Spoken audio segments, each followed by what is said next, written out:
ఇక డీటెయిల్ చూస్తే కేంద్ర ఆర్థిక శాఖ మంత్రి నిర్మలా సీతారామన్ లోక్సభలో బడ్జెట్ను ప్రవేశపెట్టారు. వరుసగా 9వసారి బడ్జెట్ను సమర్పించారు. ఇక ఈ బడ్జెట్లో పలు రంగాలకు కీలక కేటాయింపులు జరిగాయి. రవాణా, రక్షణ శాఖ, గ్రామీణాభివృద్ధి, హోంశాఖ, వ్యవసాయం, విద్యలకు ప్రాధాన్యతనిచ్చారు. అయితే ఏప్రిల్ 1 నుంచి కొత్త ఆదాయపు పన్ను చట్టం అమల్లోకి రాబోతుంది. సామాన్యులు సైతం ఫైల్ చేసేలా మార్పులు చేపట్టారు. ఇక సవరించినటువంటి పన్ను రిటర్నుల దాఖలు గడువును కూడా పెంచడం జరిగింది. ప్రధానంగా డిసెంబర్ 31 నుంచి మార్చి 31 వరకు పొడిగించారు. ప్రతి జిల్లాలో బాలికల వసతి గృహం నిర్మించాలని నిర్ణయించారు. 3 ఆయుర్వేద హాస్పిటల్స్ ఏర్పాటు చేయనున్నట్లుగా నిర్మలమ్మ ప్రకటించారు. ఇక భారతదేశంలో 2047 వరకు డేటా సెంటర్లు ఏర్పాటు చేసేటువంటి సంస్థలకు ట్యాక్స్ హాలిడే ఇవ్వనున్నట్లుగా కేంద్ర ఆర్థిక శాఖ మంత్రి వార్షిక బడ్జెట్ను ప్రకటించారు. అయితే ట్యాక్స్ హాలిడే నిర్ణయంతో క్లౌడ్ సేవల సంస్థలకు భారీగా ప్రయోజనం చేకూరనుంది. ప్రధానంగా 7 ప్రధానమైనటువంటి నగరాల మధ్య హై స్పీడ్ రైల్ కారిడార్లను ప్రకటించారు. ముంబై పూణే, పూణే హైదరాబాద్, హైదరాబాద్ బెంగళూరు, హైదరాబాద్ చెన్నై, ఢిల్లీ వారణాసి, వారణాసి సిలిగురి, చెన్నై బెంగళూరు మధ్య 7 ప్రధానమైనటువంటి కారిడార్లను ఆర్థిక మంత్రి ప్రకటించారు. ప్రధానంగా మౌలిక సదుపాయాల కల్పనకు 12.2 లక్షల కోట్లను కేటాయించారు ఆర్థిక మంత్రి. అంటే గతేడాది 11.2 లక్షల కోట్లను కేటాయించడం జరిగింది. ఈసారి మౌలిక రంగానికి కొంతవరకు ఎక్కువ ప్రాధాన్యత ఇచ్చినట్లుగా ఈ బడ్జెట్లో కనబడుతుంది. ఇక దేశంలో సెమీ కండక్టర్ రంగం వృద్ధి కోసం సెమీ కండక్టర్ ఇండియా మిషన్ 2.0ను ప్రకటించారు ఆర్థిక మంత్రి. ఇందుకోసం 40,000 కోట్ల రూపాయలను కేటాయించినట్లుగా కూడా తెలపడం జరిగింది. మొత్తం 10,000 కోట్లతో బయోఫార్మా శక్తి పథకాలను కూడా మంత్రి ప్రకటించారు. ఇక ఫార్మాతో పాటుగా విద్య పరిశోధనకు జాతీయ స్థాయిలో కొత్త విద్యా సంస్థలు కూడా తీసుకురాబోతున్నట్లుగా ప్రకటించారు. ఇక బడ్జెట్ ప్రభావంతో కేంద్ర వార్షిక బడ్జెట్ వేళ దేశీయ స్టాక్ మార్కెట్లు నష్టాల్లో ట్రేడ్ అవుతున్నాయి. ఫ్యూచర్స్ ట్రేడింగ్ పైన ఎస్టీటీకి సంబంధించి కూడా నష్టాల్లోకి వెళ్లడం జరిగింది. 12 గంటల 30 నిమిషాల సమయానికి నిఫ్టీ 500 పాయింట్లకు పైగా, సెన్సెక్స్ 1500 పాయింట్లకు పైగా పడిపోవడం జరిగింది. మొత్తం మీద ఆర్థిక మంత్రి ప్రకటించినటువంటి బడ్జెట్లో మాత్రం భిన్నమైనటువంటి కనబడుతున్నటువంటి పరిస్థితి. ప్రధానంగా యువత, మౌలిక సదుపాయాలు, పన్నుల సరళీకరణ, ఈ 3 ప్రధానమైనటువంటి అంశాలకి ప్రాధాన్యత ఇచ్చినట్లుగా తెలుస్తుంది. ఒకసారి మనం ఫుల్ ఫ్లెడ్జ్డ్ బడ్జెట్కి సంబంధించినటువంటి డీటెయిల్స్ని విశ్లేషణ చేసేటువంటి ప్రయత్నం చేద్దాం. నాతో పాటు ప్యానెల్లో పార్టిసిపేట్ చేస్తున్నారు కోటేశ్వరరావు గారు, మరి కాసేపట్లో నాతో పాటు జాయిన్ అవుతారు. ఓవరాల్గా బడ్జెట్ని సంబంధించి ఒకసారి మనం చూసుకున్నట్లయితే బడ్జెట్ కేటాయింపులో ఎలొకేషన్స్కి మాత్రం భారీ స్థాయిలోనే కనబడుతున్నాయి. దేశంలో మౌలిక సదుపాయాల కల్పనకు అగ్ర ప్రాధాన్యత ఇస్తున్నట్లుగా తెలుస్తుంది. ఎందుకంటే రవాణా రంగంతో పాటుగా మౌలిక సదుపాయాలకు కూడా కీలకంగా ప్రాధాన్యత ఇచ్చారు. ఎస్, కోటేశ్వరరావు గారు నాతో పాటు జాయిన్ అయ్యారు. కోటేశ్వరరావు గారు నమస్తే అండి. కోటేశ్వరరావు గారు, ఎలా చూడాలంటారు? ఓవరాల్ గా మాత్రం 1 by 1 సెక్టార్స్ ని ఒకసారి మనం గమనిస్తే మౌలిక సదుపాయాలకు అగ్ర ప్రాధాన్యత కనబడుతుంది. రవాణా రంగానికి సంబంధించి, తర్వాత రక్షణ రంగానికి ఇచ్చారు. At the same time rural development కి, హోమ్ అఫేర్స్ కి, ప్రధానంగా దేశ రక్షణ వ్యవస్థలు కీలకంగా ఉండేటువంటి వ్యవస్థలకి అగ్ర తాంబూలం ఇచ్చినట్లుగా తెలుస్తుంది. ఓవరాల్ గా బడ్జెట్ మీద మీ విశ్లేషణ ఏంటి? గత బడ్జెట్ కి ఈ బడ్జెట్ కు ఉన్నటువంటి డిఫరెన్స్ ఏం గమనించారు? గత ఒక్క బడ్జెటే కాదు, గత 11 అంటే 2014 తర్వాత మోడీ సర్కారు ప్రవేశపెట్టినటువంటి బడ్జెట్లకి దీనికి పెద్ద తేడా ఏమీ లేదు. గత బడ్జెట్లన్నీ ధనికులకు, ముఖ్యంగా కార్పొరేట్లకు ఇచ్చినటువంటి రాయితీలతోటి నిండున్నాయి. వాటి కొనసాగింపే ఇది తప్ప ఈ బడ్జెట్ లో ప్రత్యేకంగా మౌలికమైనటువంటి మార్పులు కానీ అట్లాంటి ఏమీ లేవు. ఇది ఒక రకంగా చెప్పాలంటే పార్లమెంట్ లో బడ్జెట్ ప్రసంగం చేస్తా ఉంటే నరేంద్ర మోడీ గారితో సహా బీజేపీ ఎంపీలందరూ కూడా బల్లలు చరుస్తూ చప్పట్లు కొట్టినటువంటి తీరును చూస్తే ఇది చప్పట్ల బడ్జెట్ తప్ప జనం ఇక్కట్లను తీర్చేటువంటి బడ్జెట్ అయితే కాదు అనేది మాత్రం స్పష్టంగా చెప్పచ్చు. మనం ఇంకా బడ్జెట్ లోతుల్లోకి వివరాలన్నీ మనకి ఇంకా అందుబాటులోకి రాలేదు. వాటిని తర్వాత మనం పూర్తి స్థాయిలో చేయొచ్చు. 17 లక్షల కోట్ల రూపాయలు మొత్తం అంటే వచ్చే ఏడాది అప్పు చేయాలని చెప్పి నిర్ణయిస్తే దానిలో అప్పులు చెల్లింపుకి 14 లక్షల కోట్ల రూపాయలు కేటాయించారు. అదేవిధంగా అంటే తెచ్చిన అప్పులన్నీ కూడా దాదాపు అప్పులు చెల్లించడానికే, పాత అప్పులు తీర్చడానికే సరిపోతా ఉంది. అదే రాష్ట్రాలని బీజేపీ నాయకులు ఎద్దేవా చేస్తూ ఉంటారు, మీరు అప్పులు చేస్తున్నారు, మొత్తం తెచ్చిన అప్పులన్నీ పాత అప్పులుగా. కేంద్రంలో ఉన్నటువంటి ప్రభుత్వ పరిస్థితి కూడా అదే అనేటువంటిది బడ్జెట్ చూసినటువంటి వాళ్ళకి ఎవరికైనా తెలుస్తుంది. మౌలిక సదుపాయాలు ప్రతి ఏ బడ్జెట్ అయినా, రాష్ట్ర బడ్జెట్ అయినా, కేంద్ర బడ్జెట్ అయినా మౌలిక సదుపాయాల కల్పన అనేటువంటిది ఒక ప్రధానమైనటువంటి అంశం. ఆ మౌలిక సదుపాయాల కల్పనకి ఎంత కేటాయిస్తున్నారు, అప్పులకి ఎంత కేటాయిస్తున్నారు, మౌలిక సదుపాయాలకు కూడా అంతే కేటాయిస్తున్నారు, అంతే ఖర్చు చేస్తున్నారు. అంటే దేశం ఎటువైపు పోతా ఉంది? రాబోయేటువంటి రోజుల్లో ఇప్పుడు చేసినటువంటి అప్పులకి వడ్డీ చెల్లింపులు వచ్చే క్రమంగా పెరుగుతూ ఉంటాయి. అందుకని ఈ విధంగా మొత్తం ఏది చూసినప్పటికీ ఆశావహనంగా, ఇప్పుడు మీరే చెప్పారు స్టాక్ మార్కెట్ కుప్పకూలిపోయింది. ఎందుకు కుప్పకూలిపోయింది? ఒక దశలో 2200 2200 పాయింట్ల వరకు పతనం అయిపోయింది. ఈ నిర్మలా సీతారామన్ గారు ప్రసంగం సాగుతున్నంతసేపు పతనం అవుతానే ఉంది, ముగియగానే దాదాపు 2000 పాయింట్ల వరకు పతనం అయిపోయింది. మరి కొన్ని లక్షల కోట్ల రూపాయల మదుపర్ల యొక్క సంపద కొన్ని క్షణాల్లోనే ఆవిరైపోయినటువంటిది మనం చూసాం. అంటే దీని అర్థం పారిశ్రామికవేత్తల్ని, వాణిజ్యవేత్తల్ని కూడా ఈ బడ్జెట్ ఆకర్షించలేదు అనేటువంటిది మనకి స్పష్టంగా కనిపిస్తా ఉంది. మరి వాళ్ళని ఆకర్షించక ఇటు జనానికి సంబంధించి, సామాన్య జనానికి సంబంధించి ఉపాధి కల్పించడానికి, వాళ్ళ జీవన ప్రమాణాలను పెంచడానికి నిర్మలమ్మ గారు అనౌన్స్ చేసినటువంటి స్కీమ్స్ ఏంటి?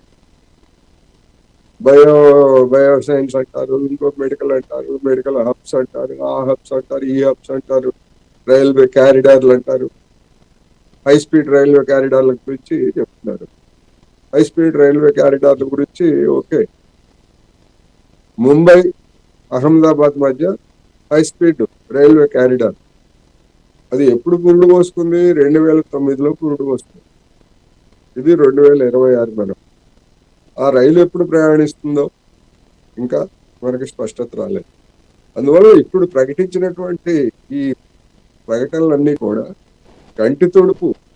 తమిళనాడులో ఎన్నికలకు కావచ్చు, లేదా కేరళలో ఎన్నికలకు కావచ్చు. కేరళ కూడా ఒక రైలు హై స్పీడ్ రైలు ప్రాజెక్టు ప్రకటించారు. అదేవిధంగా బెంగాల్లో ఒక ఉన్నది. ఇవన్నీ కూడా ఎన్నికల కోసం కొన్ని రాష్ట్రాలకు ప్రకటించినటువంటి కొన్ని పథకాలు తప్ప వీటి కేటాయింపులు ఎవరు చేస్తారు? రాష్ట్రాలు చేస్తాయా, లేకపోతే కేంద్ర ప్రభుత్వం చేస్తారా? రాష్ట్రాలు ఏ మేరకు? ఇప్పుడు మనకి ఆంధ్రప్రదేశ్ లో నడికూడ నుంచి శ్రీకాళహస్తి వరకు ఒక రైల్వే లైన్ నిర్మాణం ఎన్ని సంవత్సరాలతో, ఎన్ని దశాబ్దాలు అవుతా ఉంది. ఎందుకని దాన్ని పూర్తి చేయలేకపోయారు? 2 ఇంజన్ల పాలన చంద్రబాబు నాయుడు గారు పూర్తి చేయలేకపోయారు, జగన్మోహన్ రెడ్డి గారు పూర్తి చేయలేకపోయారు. మళ్ళీ చంద్రబాబు నాయుడు గారి పాలనలో కూడా నడికూడి అంటే ఇప్పుడు పిడుగురాడి నుంచి శ్రీకాళహస్తి వరకు ఎప్పుడు చేస్తారు? అందుకని ఉన్న ప్రాజెక్టుల స్థితే ఈ విధంగా ఉంటే రాబోయేటువంటి రోజుల్లో ఈ హై స్పీడ్ రైళ్లు వీటి గురించి మధ్యతరగతి జనాన్ని ఆకర్షించుకునేందుకు వేస్తున్నటువంటి జిమ్మిక్కులు తప్ప ఇట్లాంటి కొన్ని సామాన్య జనం యొక్క జీవితాలను మెరుగుపరిచేది కాదనేది మాత్రం నేను ఈ సందర్భంగా స్పష్టంగా చెప్పదలుచుకున్నాను. రెండోది, 2 తెలుగు రాష్ట్రాల్లో కూడా మనమే చర్చించుకున్నాం. యూరియా కొరత గురించి, ఎరువుల కొరత గురించి, రైతన్నలు రోడ్లెక్కడం గురించి, ప్రభుత్వాలు చేతులు ఎత్తేయడం గురించి మాట్లాడుతున్నాం. మరి ఈ బడ్జెట్ లో గత అనుభవం ఒక 2 తెలుగు రాష్ట్రాల్లోనే కాదు, యావత్ దేశంలో బీజేపీ పాలిత రాష్ట్రాలతో సహా అన్ని చోట్ల యూరియా కొరత వెన్నాడింది. యూరియా కొరత తీర్చడానికి మేము ఒక 2 లేదా 3, 4 యూరియా ప్లాంట్లన్నీ ఏర్పాటు చేయబోతున్నాము అనేటువంటి విషయాన్ని మరి నిర్మలా సీతారామన్ గారు ఎందుకని చెప్పలేకపోయారు? యూరియా అవసరం లేదా రైతాంగానికి? ఇన్ని పథకాలు చెప్పారు, జనానికి అర్థం కాని భాషలో అనేక రకరకాల స్కీమ్స్ అన్ని కూడా ప్రకటించారు. యూరియా ప్లాంట్ల గురించి ఎందుకు మాట్లాడలేదు రైతాంగానికి సంబంధించి? అదేవిధంగా రైతాంగానికి కనీస మద్దతు ధరలకి గిట్టుబాటు మద్దతు ధరలని చట్టబద్ధత కల్పించడం గురించి 2022లో ఒక కమిటీని వేసింది ప్రభుత్వం. ఇది 2026. అది ఏమైంది? దాని గురించి ప్రభుత్వ వైఖరి, కోట్లాది మంది రైతులు ఎదురు చూస్తున్నటువంటి అంశాలు ఇవన్నీ. అందుకని అవేమీ పట్టించుకోకుండా అసలు అవి సమస్యలే కాదన్నట్టుగా వాటన్నిటిని విస్మరించేసి కొన్ని జనానికి కొత్త కొత్త పథకాలు, కొత్త కొత్త పేర్లు ఇవన్నీ కూడా చెప్పేసి అవి అమలు జరుపుతాయో లేదో తెలియదు, వాటికి నిధులు కేటాయిస్తారో లేదో తెలియదు. ఆంధ్రప్రదేశ్ తెలుగుదేశం పార్టీ నాయకుడు లాల్ శ్రీకృష్ణదేవరాయలు గారు ఇప్పుడే చెప్పడం చూశాను. కొబ్బరి చెట్ల పథకానికి గట్ట 150 కోట్ల రూపాయలు కేంద్రం కేటాయించింది. కొబ్బరి చెట్ల పథకానికి 150 రూపాయలు కేటాయించడానికే అంత ఆయనకి భుజాలు కొట్టుకుంటా ఉంటే ఇదే కేంద్ర బడ్జెట్ అంటే. మొత్తం రైతాంగానికి అవసరమైనటువంటి గిట్టుబాటు ధరలు లేక ఇబ్బందులు పడుతూ ఉంటే దాన్ని వదిలేసి కొబ్బరి చెట్లకి ఇన్ని ఇస్తా ఉన్నారు, కొత్త కొబ్బరి చెట్లకి ఇన్ని, పాత కొబ్బరి చెట్లు పీకేయడానికి ఇన్ని, ఇట్లాంటి కబుర్లు చెప్తున్నారు అనేది నేను ఈ సందర్భం చెప్తున్నా. దాని వల్ల ఉపయోగం అయితే లేదు అంశం ఈ ప్రధానంగా బడ్జెట్ లో కూడా. ఎందుకంటే రైతుల్లో మీరు ప్రధానంగా చెప్పినటువంటి అంశాలని ఒకసారి బేరీజ్ వేసుకున్నప్పుడు పీఎం కిసాన్ కింద కేంద్ర ప్రభుత్వం ఇస్తున్నటువంటి నిధులను మరో 2,000 లేదా 4,000 పెంచుతారని చాలా మంది రైతులు ఆశపడ్డారు. దానికి సంబంధించి కేంద్ర ప్రభుత్వానికి కూడా విజ్ఞప్తి చేయడం జరిగింది. కానీ బడ్జెట్ లో వ్యవసాయ రంగానికి సంబంధించిన 2 హైలైట్స్ కనబడుతున్నాయి. ఒకటి 6 కోట్ల మందికి రైతులకి డిజిటల్ పద్ధతిలో భూమి వివరాలు నమోదు చేసేటువంటి పద్ధతి. 2 సేంద్రియ వ్యవసాయం వైపు 1 కోటి మందిని ప్రకృతి వ్యవసాయం వైపు మళ్లించేటువంటి పద్ధతి. అంటే ఈ 2 ఉపయోగకరంగా ఎంతవరకు ఉంటాయి అంటారు? ప్రకృతి వ్యవసాయం అనేటువంటిది ప్రపంచంలో విఫలమైనటువంటి ఒక ప్రయోగం. ప్రకృతి వ్యవసాయంతో వచ్చేటువంటి ఉత్పత్తి లేదా మన దేశ అవసరాలు వీటన్నిటితో పోల్చుకున్నప్పుడు ప్రకృతి వ్యవసాయం పేరుతోటి నిధులు తగలేయడం తప్ప ఒక్క ఉపయోగం కూడా లేదు. అందువల్ల ప్రకృతి వ్యవసాయం గురించి చైనా వాళ్ళకి తెలియదా, అమెరికా వాళ్ళకి తెలియదా, లేకపోతే ఇంకా వాళ్ళందరికీ తెలియకనా? వాళ్ళు ఎందుకని ఆ విధమైనటువంటి పురోగతి వెళ్ళారు? ప్రకృతి వ్యవసాయంతో రైతులని మేము చేరుస్తాం. ఎప్పుడు చేరుస్తారు వీళ్ళు? ఇంకో 100 ఏళ్ళకి చేరుస్తారా? 200 ఏళ్ళకి చేరుస్తారా? కనీసం విత్తనాలు, కల్తీ విత్తనాలు, నాణ్యమైనటువంటి విత్తనాలను అందించలేనటువంటి దుస్థితిలో ఉన్నారు ఈ సేంద్రియ సాగు గురించి చెప్పేటువంటి పెద్దలు. ఎక్కడి నుంచి తీసుకొస్తారు వీళ్ళు? యూరియా కట్ట అందించలేరు. యూరియా కట్ట అందించాలంటే దిక్కులు చూస్తున్నారు. వీళ్ళు సేంద్రియ వ్యవసాయం గురించి లేకపోతే ఇంకో దాని గురించి. అందుకని మొత్తం కాళ్ళు భూమి మీద నిలవకుండా ఆకాశంలో నిలిచి ఆలోచించేటువంటి వాళ్ళు చేసేటువంటి ఆలోచనలు తప్ప ఇవి. డిజిటల్ డిజిటల్ అయితే ఏంటి? అదనంగా రైతులకు ఒరిగేది ఏంటి? ఏమన్నా ఒక ఎకరానికి 1 బస్తా ఒడ్లు అదనంగా పండితే 1 క్వింటల్ మిర్చి ఏమన్నా పండుతుందా? ఇప్పుడు ఆంధ్రప్రదేశ్ లో చేస్తున్నటువంటి జగన్మోహన్ రెడ్డి గారు చేసింది కానీ, లేదా ఇక్కడ తెలంగాణలో పోర్టల్స్ పేరుతోటి చేసినటువంటి అన్ని కానీ వాటిల్లో భాగమేగా. కొత్త ఉంది. అదేమన్నా సమస్యలను పరిష్కరించాయంటే సమస్యలు పరిష్కరించలేదు. ఆంధ్రప్రదేశ్ లో సమస్యలు పరిష్కారం కాలేదు, తెలంగాణలో సమస్యలు పరిష్కారం కాలేదు. కొత్త సమస్యలన్నీ ముందుకొచ్చి అనేక లక్షల మంది రైతులు ఇబ్బంది పడుతున్నారు. అందుకని అలాంటి కబుర్ల వల్ల ఉపయోగం లేదనేది నేను చెప్తాను. సో కొంతవరకు ఇంకోటి బడ్జెట్లో వారు ప్రధానంగా తెలిపింది ద్రవ్యలోటుకు సంబంధించి 4.3 వరకు కనబడుతున్నటువంటి ఇష్యూ ప్రధానంగా చెప్పడం జరిగింది. కానీ 2026-27 ఆర్థిక సంవత్సరానికి 4.1గా తగ్గించాలని ప్రధానంగా లక్ష్యంగా పెట్టుకున్నటువంటి పరిస్థితి.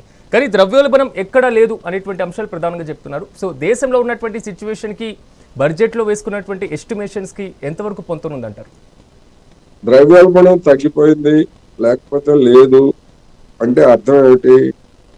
ధరలు పెరగట్లేదు. ధరలు పెరగట్లేదు అంటే అర్థం ఏంటి? వస్తువులు జనాలు కొనుగోలు చేయడం లేదు. జనాలు కొనుగోలు చేయడం లేదంటే జనం దగ్గర డబ్బులు లేదు. అంటే ఇది ఆర్థిక వ్యవస్థ యొక్క అభివృద్ధికి చిహ్నమా లేకపోతే దిగజారుడికి చిహ్నమా? వినియోగం పెరగట్లేదు, వస్తు వినియోగం పెరగట్లేదు గ్రామాల్లో పట్టణాల్లో అని చెప్తున్నారు కదా. మరి అప్పుడు ద్రవ్యోల్బణం ఎట్లా పెరుగుతుంది? వస్తువులకి డిమాండ్ లేనప్పుడు. అందుకని ద్రవ్యోల్బణం తగ్గింది, ఇది మా గొప్పతనం అని చెప్పేసి అంటున్నారు. కానీ దాని వెనకాల రెండో వైపు ఉన్నది ఏమిటంటే జనం వస్తువులు కొనుగోలు చేయట్లేదు. జనం కొనుగోలు చేయనప్పుడు ద్రవ్యోల్బణం అదుపులోనే ఉంటుంది, ఇంకా తగ్గుతుంది.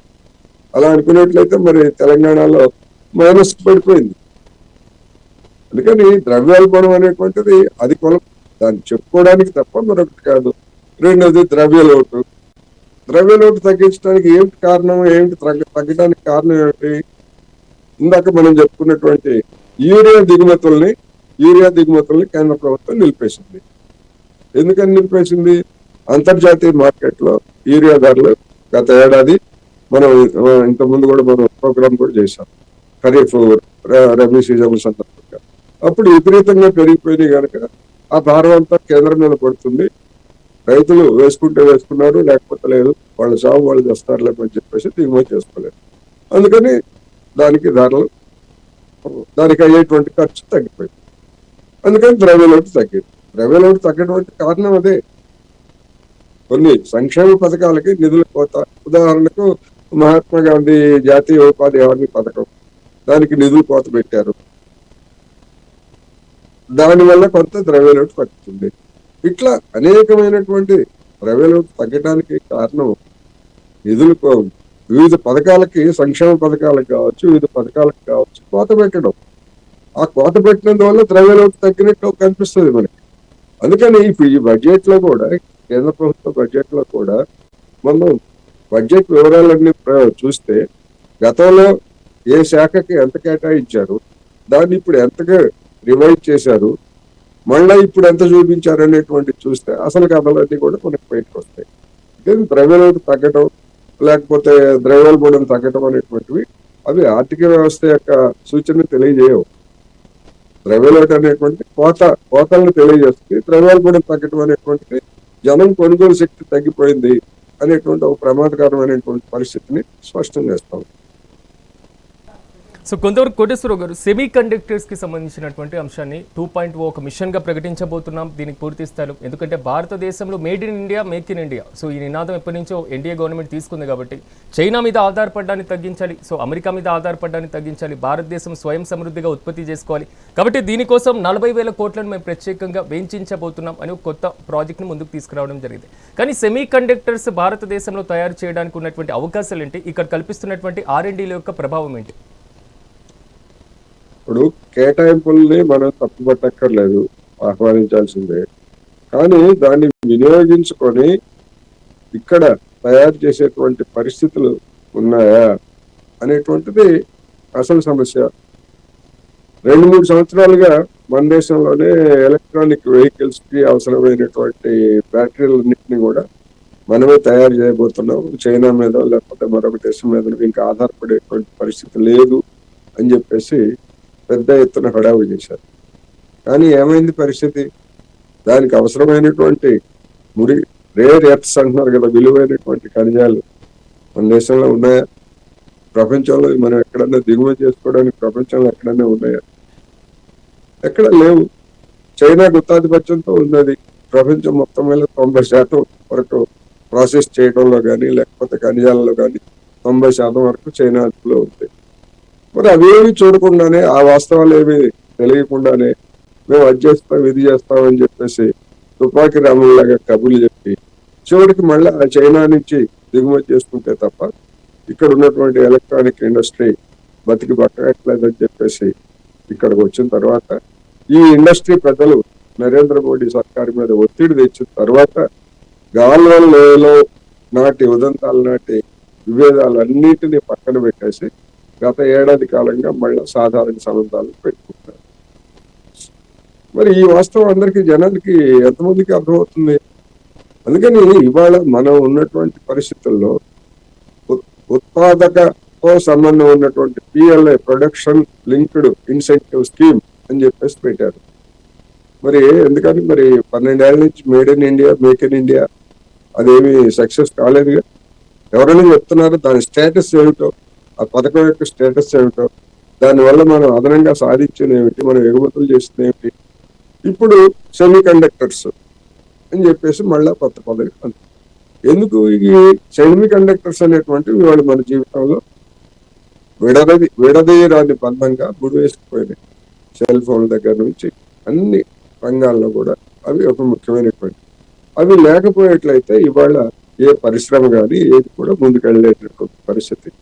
అందుకని అనివార్యమై దానికి మరి దానికి ఎట్లా వస్తాయి? 40,000 కోట్లు కేటాయించగానే మొత్తం అంతా సెమీ కండక్టర్లు ఆకాశం నుంచి ఊడిపెడతాయా? లేకపోతే వేదాల నుంచి బయటకు వస్తాయా? రావు. మన దేశంలో రీసెర్చ్ అండ్ డెవలప్మెంట్, R&D అంటాం కదా, రీసెర్చ్ అండ్ డెవలప్మెంట్ కి మన ప్రభుత్వం గడిచినటువంటి 12 సంవత్సరాల్లో చేసిన ఖర్చు అంతకుముందు ప్రభుత్వాలతో పోలిస్తే ఒక్క 0.5% కూడా పెరగలేదు. అంటే మన తెలుగులో సామెత ఉంది, కొండలో కూడు కొండలోనే ఉండాలి, పిల్లవాడు మాత్రం దుడ్డుగా ఉండాలి. ఎట్లా ఉంటాడు? ఇప్పటికీ 2014లో మన జీడిపిలో 0.7% R&Dకి మన చేస్తూ ఉంటే ఇప్పుడు అది 0.64% తగ్గిపోయింది. ఎంత ఖర్చు పెట్టాలని చెప్పారు వీళ్ళు? 2% ఖర్చు పెట్టాలని చెప్పారు. కనీసం 1% కూడా దాటించలేనటువంటి స్థితిలో వీళ్ళ బడ్జెట్ కేటాయింపులు ఇవన్నీ కూడా దేశాన్ని ఎటు తీసుకెళ్తాయి? పోనీ R&Dలో కూడా చేస్తున్నటువంటి ఖర్చులో కూడా దేనికి ఖర్చు పెడుతున్నారు? ఆవు మూత్రంలో బంగారం ఉందా? ఆవు పేడలో ఏముంది? అద్భుతమైనటువంటి మూలికలు ఏమున్నాయి? ఇట్లాంటి వాటిని పరిశోధించమని చెప్పేసి కొన్ని వేల కోట్లు తగిలేస్తారు. ఇది నిర్వాహకం. ఇటువంటి నిర్వాహకం గురించి బడ్జెట్ గురించి ఆలోచించేవాళ్ళు కావచ్చు, ఎవరైనా కావచ్చు, దేశం కోసం, ధర్మం కోసం ఆలోచించేటువంటి వాళ్ళందరూ కూడా మరి ఈ ఆస్పెక్ట్స్ అన్ని కూడా చూడకపోయేట్లయితే, అందుకనే పైకి ఎన్ని కబుర్లు చెప్పినా నిర్మలా సీతారామన్ గారు లేదా నరేంద్ర మోడీ గారు ఏ బడ్జెట్ లో కూడా గతంలో చెప్పినటువంటి దాన్ని కాకుండా కొత్త మాటలు చెప్తున్నారు. ఇప్పుడు కూడా అన్ని కొత్త మాటలు, జనానికి అర్థం కానటువంటి మాటలు ఎందుకు చెప్తున్నారు? పాతయామని ఇవన్నీ కూడా ఏంటంటే మాటల గారిడి. బడ్జెట్ గురించి గతంలో అంకెల గారిడి అనేటువంటి పాత పాలన, ఇప్పుడు మాటల గారిడి, చప్పట్ల బడ్జెట్ అని చెప్పొచ్చు.